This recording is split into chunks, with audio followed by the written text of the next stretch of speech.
Hello everybody, yes, we're going to learn some new vocabulary, some new expressions from English with TV series channel.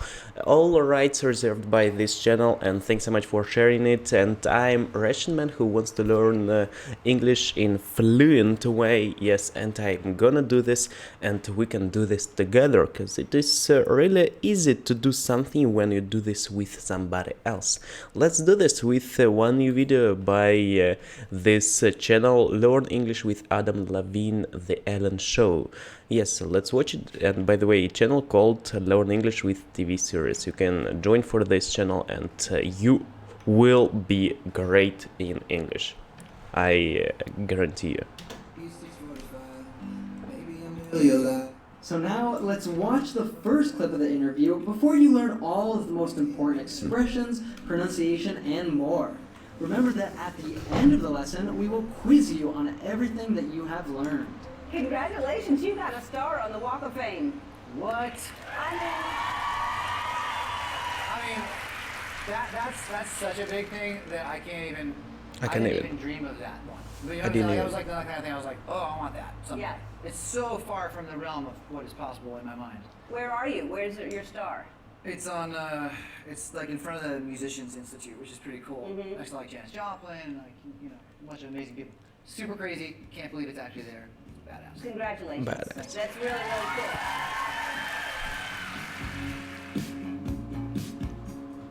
cool. That's right. That's all? Congratulations, you got a star on the Walk of Fame. What?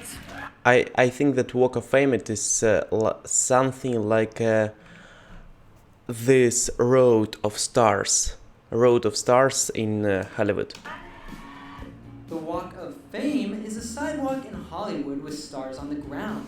Each Yes. star has the name of a celebrity. This is an attraction for tourists and is often a big dream for celebrities as they consider having their name written in a star as a representation of lifelong work and effort. Mm-hmm. That's such a big thing that I didn't even dream of that one. Here, as we can observe that, like Adam does, we often drop the T in word pairs such as can't even and didn't even, which results in can't even and didn't even. This is true in many other instances where an N is before a T. For example, international becomes international. If there's a vowel after an T, we usually link the N to the vowel. Let's see some other examples of this. That was amazing. Well, I can't even send back soup. I can't ask people to do that. Would you ask people to do that? Ross just totally blew me off, and he didn't even tell me why. it's so far from the realm of what is possible in my mind. It's far from the realm of what is possible in my mind. Realm, it is in World of Warcraft, we have realm, like you can choose Barian Tundra, or maybe Norway, or maybe something else like Elven Forest. Yes, it is one more realm. And here realm, it is like a place of what is possible. It means that he has like things what have boundaries, and if you have boundaries, you can do this. These boundaries, it is all what is possible. If something in not what is it's possible, it will be impossible. I hope you understood me. Mine.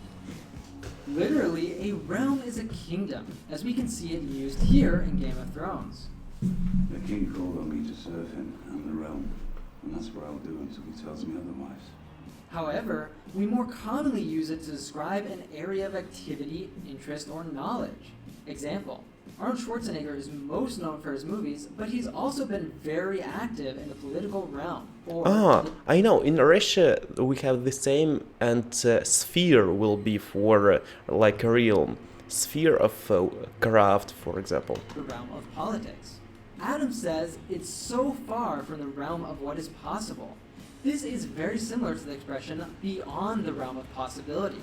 which we say when we describe something that seems almost impossible. Example, winning the championship is not beyond the realm of possibility. Super crazy, can't believe it's actually there. Badass. Congratulations. If we describe something as badass, we mean that it's very good or impressive. It can mean that's your ass is badass. Pretty cool. Example, that's a badass bike. Badass When bike. we say that a person is badass as a noun, we usually mean that they're tough, really good at something, and can deal with adversity or difficulty and always come out on top. We're so afraid of getting into trouble that we never do anything wrong. It's because we're the good guys. Even Batman breaks the rules. You know I struggle with Batman. I say this one time, instead of wimping out, let's be badasses. Let's be badasses. Like a, let's be cool person. Let's be like a somebody who. One moment, I will reconnect our headphones. Like people who can't do anything. Okay, I'll be a badass, but only if you Pinky swear to be one too. Pinky swear. Hey, so every single week we help learners Okay. like you understand Thanks. fast-speaking natives for being the lessons. In case you didn't know, besides being famous for being the lead singer of Maroon 5, Adam has recently gained a lot of exposure for his role as a coach on the famous reality show, The Voice. In the next clip of this interview with Ellen, Adam talks about one of the other coaches from The Voice, Blake Shelton. Blake is a country singer who's very famous in the United States. Adam and Blake became really good friends on the show, and you'll often see them poking fun at each other or jokingly attacking each other for fun. Feeling down, I'm gonna take a ride with you. Turn him around.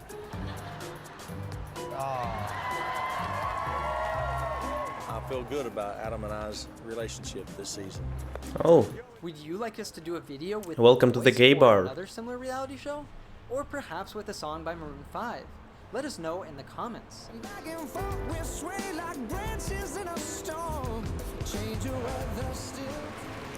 So your friend Blake was there. Did he speak for you? Did he talk about you? You know, he did, and I have to say, he was like disarmingly charming and super nice. He said really sweet, beautiful things, and I was kind of totally shocked, and it was amazing. I love you, Blake. Thank you very much. Actually, man, What? I mean, I don't like him that much. You know, Yeah. he's not that great. Yes, you do. He is so great. Did he speak for you? Did he talk about you? You know, he did, and I have to say, he was like disarmingly charming. disarmingly charming means that you have weapons to like beat somebody. And super nice. He said really sweet, beautiful things, and I was kind of totally shocked. And Adam describes Blake as disarmingly charming when the two met at Adam's Walk of Fame ceremony.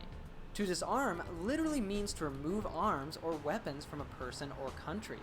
Example, the United States has been disarming its foreign military bases. So figuratively, we can imagine that if we disarm someone, we make them feel vulnerable. In other words, they feel less angry and more friendly towards us. For example, if two political adversaries meet, one of them could show a disarming gesture, like a smile and genuine handshake, to remove any sense of hostility or tension in their interaction. In this case, what was disarming about Blake is that he was so charming. That's to say, he was nice, sweet, and charismatic. Blake's charm had a way of making Adam feel like he did not need to be defensive. He could be comfortable around him. Obviously, Adam says this about Blake in a joking manner, as they are friends and really like each other. You know what, it'll be okay. It'll be okay, because when they come over, I will be all charming. I will make them fall in love with me, and then we'll tell them. You really think that'll work? Hey, I can be pretty charming, babe. Won you over, didn't I? Then, Adam says that Blake's disarming charm shocked him. If you say that you're shocked, you're saying that you're very surprised. This clip is actually a kind of hilarious example of this word. Okay, so, I need you to promise not to act shocked at all during what I'm about to say. Okay. Okay? Cool. Yeah. Hmm? I'm pregnant. Interesting. Interesting. With Ethan's baby. Hey, are you ready to confidently understand Okay. native speakers? Well, we're to already know the common uses of that, like to signal distance, that place as opposed to this place, or as used after some verbs. Example, I know that he's not telling the truth. You told me that I should come. Another use of that is common in negative sentences, where it means not as much. So when Adam says something like, I love him, but not that much, he's saying that he does love him, but maybe not too much. Penny, please. We're facing a far more serious problem than stray arachnids. Sheldon, it's not that bad. Not bad. It's horrible. Then he says, he's so great though. We say though when we are saying something that is different from or contrasts with a previous statement. He's so great though. Oh, it is what I wanted to learn. Again, it is he's so great though. It means that he's great. And it means that in previous time he said like he's not good, but right now he said like he's so great though. When we are saying something that is different from or contrasts with a previous statement. All those people hated me. Yeah, but that's a good thing though, right? Oh, Claire, I thought that you had left. She was going to, but I wanted to show her how much better she looks without this hair blocking her pretty face. She does have beautiful hair, though. So let's talk about the voice. You're going back now. It feels like y'all just have like a week or two off, and then you go back to the next season. It's still have like a week or two off, and then you go back to the next season. You're always shooting. Yeah, I mean it's still so fun. It really, really is. Like, it's still a blast to shoot. And everyone that loves the show and approaches me, I always tell them it's a delight to do that show. But it does start to kind of feel like, you know, we're always doing it. It's always happening. Yeah. So it kind of starts to feel like a weird, like, Groundhog Day meets, like, The Twilight Zone. And you just see the same... Although it's nice when, you know, we had Miley last season, you know, we have Gwen back, and then Blake and Gwen's whole thing is weird, because coaches are dating, and it's weird. Like. And you're sitting between them now, right? And I'm next to Gwen. I'm all the way on this end, and then you got Blake, and Gwen's next to me, which I like to rub in his face constantly. Yeah. You know, I got girlfriends over here with me. Yeah. So, is it frustrating that you lose to Blake all the time? I mean, all the time. I'm not gonna pretend like that hurt my feelings. Winning is great. I'm a super competitive person, as you know. I know you're a very competitive person, so I love to win, but the kind of the revelation of the show has been that I get to kind of help people and to get to whatever point in the show they get to. And I think that's kind of becomes, as much as it's kind of boring for me to sit here and be like, it's not about winning all the time. It's kind of not with that, because it's singing. It's not necessarily something that is intrinsically competitive. Yeah. You know, so it's kind of, you go do your thing. Now, it feels like y'all just have like a week or two off, and then you go back to the next season. You're off. A week or two off means maybe weekends or break. Always shooting. If you have a week off or a day off, it means that you don't work on that week or day. Example, the only morning I have off is on Thursday, so I like going for a run that day. We say to take a day off when we decide not to go to work a specific day. We're gonna go do something together. Yes, take the rest of the day off. Can't do it. Yes, you can. I did. Yeah, because you work for your father. No. Then Ellen says that they're always shooting the voice. In this context, to shoot means to film. Example, they shot Aladdin in the desert of Jordan. Hey, if you like this lesson, then we also say to have shoot. If something... It's still so fun. It really, really is. Like, it's still a blast to shoot. If something is a blast, it's extremely fun. We also say to have a blast, which similarly is a more emphatic alternative to have fun. Oh, I like to have a blast. That's so weird. I had such a blast with him the other night.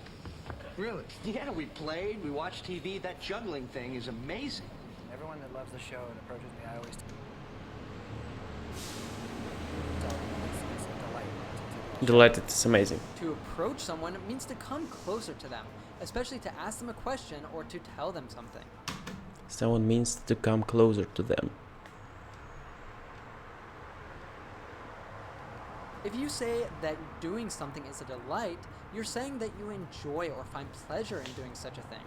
Example: teaching young students is a delight for me. A common and useful collocation is to take delight in doing something. Example: he takes delight in making his ex-girlfriend feel jealous. So it kind of starts to feel like a weird, like Groundhog Day meets like the Twilight Zone. Groundhog Day meets the Twilight Zone. Groundhog Day? Ah, it means movie. The Twilight Zone. So it kind of starts to feel like weird. Ah, okay. It's like a Twilight with Edward. In this joke, he makes a reference to a famous movie and TV series, Groundhog Day and The Twilight Zone. In the movie Groundhog Day, a man lives the same day over and over again. The Twilight Zone deals with various bizarre situations that seem like they could be possible in an alternate dimension.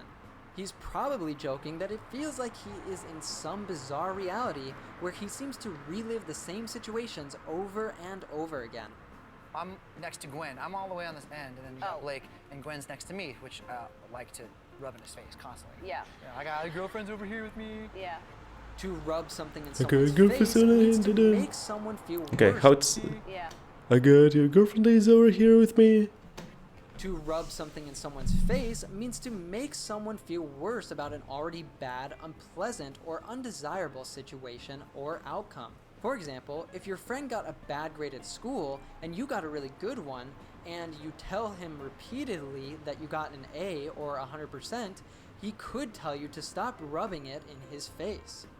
We also sometimes just say, rub it in. I won't have any problem finding a partner on my own.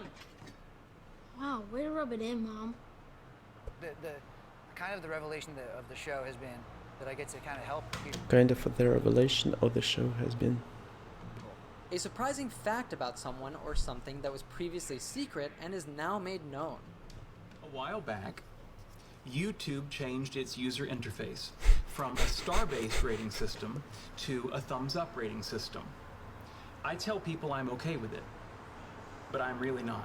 That's your big revelation? a revelation. It is like an opening. A revelation. Need to remember this word. Yes. Because singing is not necessarily something that is intrinsically competitive. Yeah. Intrinsically. We have new revelation of today. You know, so it's kind of, just go do your thing. By saying that singing is not intrinsically competitive, he means that Intrinsically.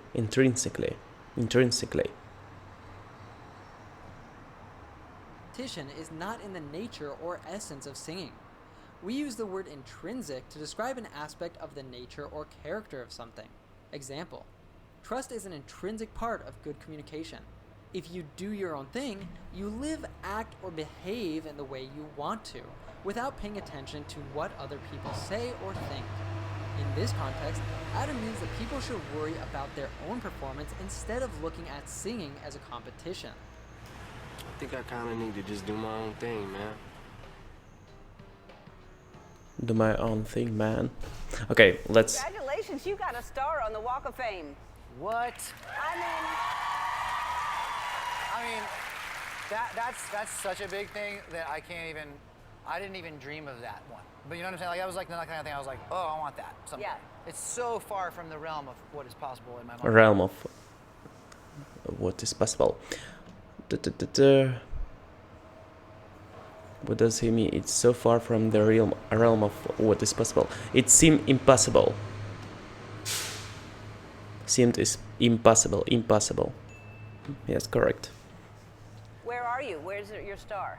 It's on, it's like in front of the Musicians Institute, which is pretty cool. Mm-hmm. Next to like Janis Joplin, a bunch of amazing people.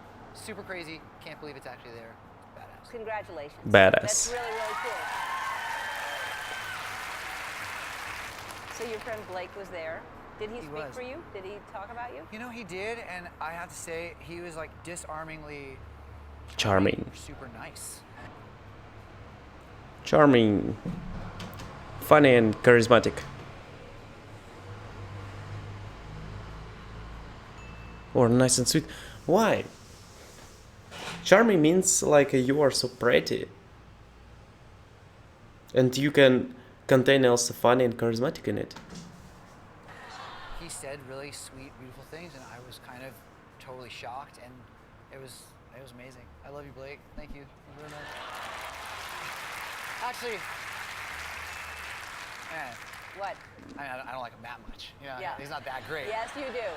He is so great, though. So let's talk about the voice. You're going back now. It feels like y'all just have like a week or two off, and then you go back to the next season. You're always shooting. Yeah. A week or day off. I mean, it's still so fun. It really, really is. Like, it's still a blast to shoot. Blast, it is funny. Extremely fun, yes.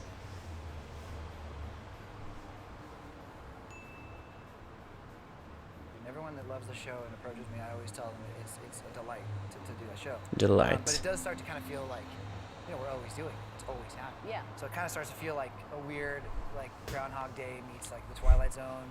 Groundhog Day. Although it's nice when, we had Miley last season, now we have Gwen back, and then Blake and Gwen's whole thing is weird, because coaches are dating, and it's weird. Like. And you're sitting between them now, right? And I'm next to Gwen. I'm all the way on this end, and then you got Blake, and Gwen's next to me, which I like to rub in his face constantly. Yeah. I got girlfriends over here with me. Yeah. So, is it frustrating that you lose to Blake all the time? I mean, all the time. I'm not gonna pretend like that hurt my feelings. Winning is great. I'm a super competitive person, as you know. I know you're a very competitive person, so I love to win. But the kind of the revelation of the show has been that I get to kind of help. Revelation. And to get to whatever point in the show they get to, and I think that's kind of becomes, as much as it's kind of boring for me to sit here and be like, it's not about winning all the time. It's kind of not with that, because it's singing. It's not necessarily something that is intrinsically competitive. Yeah. So it's kind of, just go do your thing. Do your thing. Do your own thing. Don't care what other thing. Yes. All right, thanks so Plus, much. we have 3 right. Thanks so much for this man. Really, thanks a lot for him. Thanks for Learn English with TV series. Today we learned some words like revelation, blast, badass, do your thing, delight, charming. Also, what's more? Though on the ending of phrase. Though means like a contrast to what somebody said. It is one of the main things what I learned today. And revelation and though and blast also. Yes, cool. Have a nice blessed. Yes, have a nice blessed, my dear. See you soon, and don't forget to improve yourself daily. Thanks so much again for this channel, and all rights reserved by Learn English with TV series and Ellen Show. And have a nice evening, have a nice day, spotlight, and see ya in the next time. And you can improve your English, and I can improve it too. Let's correction it. Bye bye.